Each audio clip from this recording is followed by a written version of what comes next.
Assalamualaikum warahmatullahi wabarakatuh. Perkenalkan, nama saya Ihsan Paujan dari kelas Teknik Informatika semester 2 kelas karyawan. Di video ini saya akan mengerjakan soal dari CPU scheduling. Video ini dibuat untuk memenuhi salah satu tugas mata kuliah sistem operasi.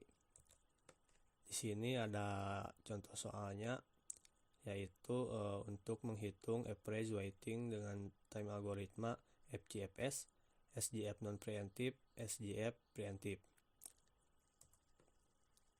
Oke, yang pertama tentang FGFS atau first come first served, yaitu yang pertama datang maka yang pertama dilayani. Di sini ada contoh soalnya. Yang pertama ada proses, arrival time, dan juga burst time. Kita gambarkan terlebih dahulu. Di sini ada P1, P2, P3, dan juga P4. Nah, kita mulai dari 0. Yang pertama P1 datang di detik pertama dan bersamnya yaitu 8, atau P1 membutuhkan waktu 8 detik untuk menyelesaikan tugasnya. Maka ia selesai di detik ke-9, atau 1 ditambah 8 hasilnya adalah 9. Nah, untuk waiting time dari P1 yaitu karena dia datang pertama atau sebelumnya tidak ada antrean, tidak mengantri, sehingga waiting time-nya itu adalah 0. Kemudian P2 datang di detik ke-6 dan dia membutuhkan waktu 12 detik untuk menyelesaikan tugasnya. Karena tadi P1 selesai di detik ke-9 dan P2 membutuhkan waktu 12 detik, maka P2 selesai di detik ke-21. Untuk waiting time dari P2, karena tadi P1 selesai di detik 9 dan P2 datang di detik ke-6, maka waiting time-nya yaitu 3, atau 9 dikurang 6 sama dengan 3. Kemudian yang ketiga atau P3 itu datang di detik ke-8 dan dia membutuhkan waktu 7 detik untuk menyelesaikan tugasnya, atau bersamanya adalah 7. Karena tadi P2 selesai di detik ke-21, maka P3 selesai di detik ke-28, atau 21 ditambah burst time dari P3 7, maka hasilnya adalah 28. Untuk waiting time-nya sendiri, karena tadi P2 selesai di detik ke-21 dan P3 datang di detik ke-8, maka waiting time dari P3 yaitu 13. Kemudian yang terakhir, di sini P4 datang di detik ke-12 dan bersamanya adalah 9. Maka P4 selesai di detik ke-37. Untuk waiting time-nya sendiri, karena tadi P3 selesai di detik ke-28 dan P4 datang di detik ke-12, maka waiting time-nya yaitu 16. Nah, tadi di sini ditanyakan average waiting time atau waktu rata-rata tunggunya berapa. Maka tinggal kita jumlahkan semua waiting time-nya itu sendiri dibagi 4, karena di sini ada 4 proses. Dan hasilnya adalah 32 dibagi 4, maka hasilnya 8. Nah, di sini telah diketahui bahwa average waiting time atau waktu rata-rata dari P1 sampai P4 adalah 8. Kemudian next, yang kedua yaitu tentang SGF non-preemptive atau SGF atau short burst non-preemptive, yaitu dia tidak mendahului. SGF itu biasanya mengutamakan burst time yang paling sedikit. Nah, tadi P1 terlebih dahulu, kemudian kita lihat burst time yang paling sedikit atau yang paling kecil. Maka jika dilihat dari tabel yaitu ada P3. Kemudian yang ketiganya ada P4 karena burst time-nya adalah 9. Kemudian yang terakhir P2 karena dia besamnya yang paling lama. Seperti biasa dimulai dari 0, P1 datang ke detik ke-1 dan dia membutuhkan waktu 8 detik untuk menyelesaikan prosesnya atau besamnya 8, maka 1 ditambah 8 hingga didapat 9. Nah, P1 selesai di detik ke-9. Kemudian kita hitung terlebih dahulu waiting time-nya. Karena P1 datang pertama dan sebelumnya tidak ada antrian, maka waiting time dari P1 adalah 0. Nah, kemudian di sini ada P3. P3 datang di detik ke-8. Besamnya adalah 7 atau P3 membutuhkan waktu 7 detik untuk menyelesaikan tugasnya. Karena tadi P1 datang atau selesai di detik ke-9, maka P3 selesai di detik ke-16. 9 ditambah 7 hasilnya adalah 16. Dan untuk waiting time-nya sendiri, karena tadi P1 selesai di detik ke-9 dan P3 datang di detik ke-8, maka ia membutuhkan waktu tunggunya itu 1 detik. 9 dikurang 8 adalah 1. Kemudian yang ketiga ada P4, dia datang di detik ke-12 dan besamnya sendiri adalah 9. Karena tadi P3 selesai di detik ke-16 ditambah 9 dari besam P4, maka hasilnya adalah 25. Dan untuk waiting time-nya yaitu P3 selesai di 16 dan P4 datang di 12, maka tinggal kita kurang 16 dikurang 12, hasilnya adalah 4. Kemudian yang terakhir ada P2.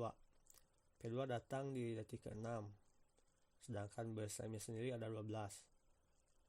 Karena tadi P4 selesai di detik ke-25 dan P2 membutuhkan waktu besam 12 detik, sehingga P2 selesai di detik ke-37.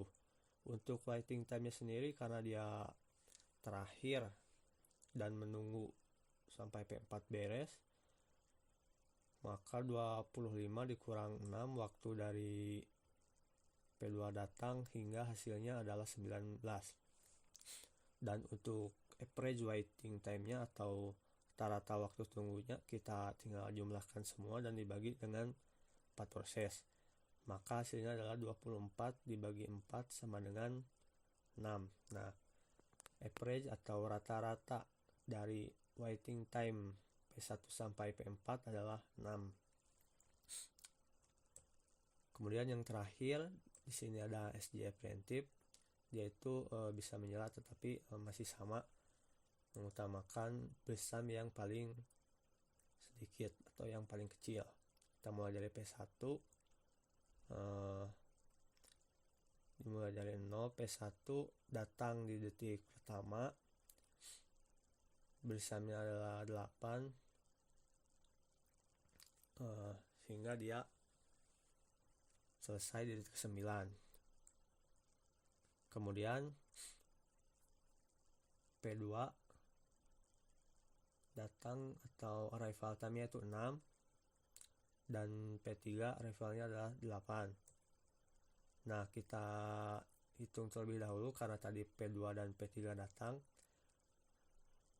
9 dikurang 6 sama dengan 3. Maka sebesam sisa atau besam dari P1 adalah 3. Dan P2 adalah 12 besamnya, P3 7.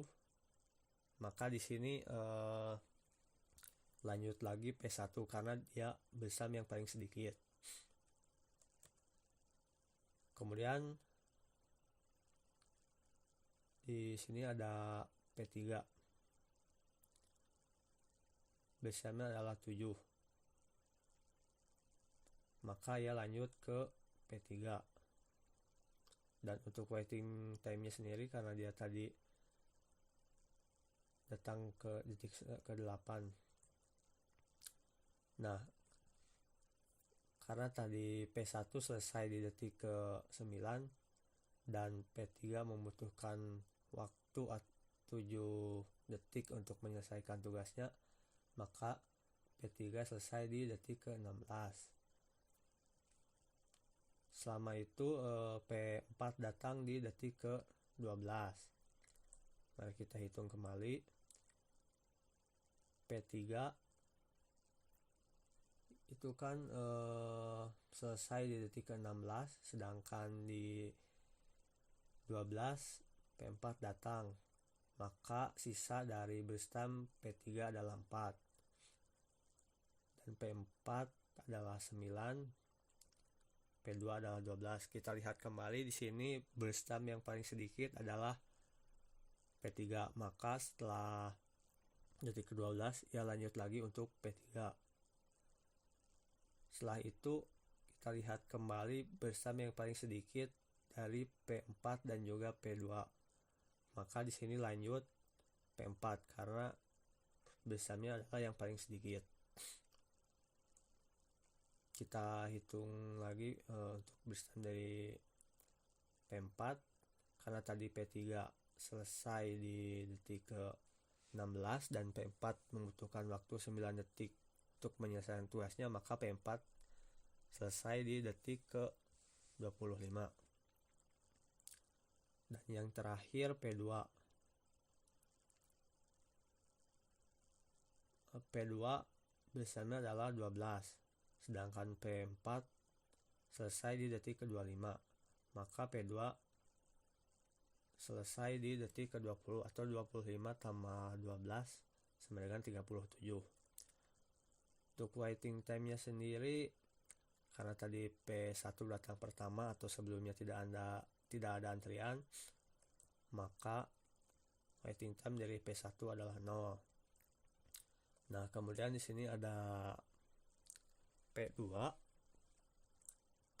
karena dia datang di detik ke-6 dan menunggu sampai P4 beres, maka 25 dikurang 6 sama dengan 19.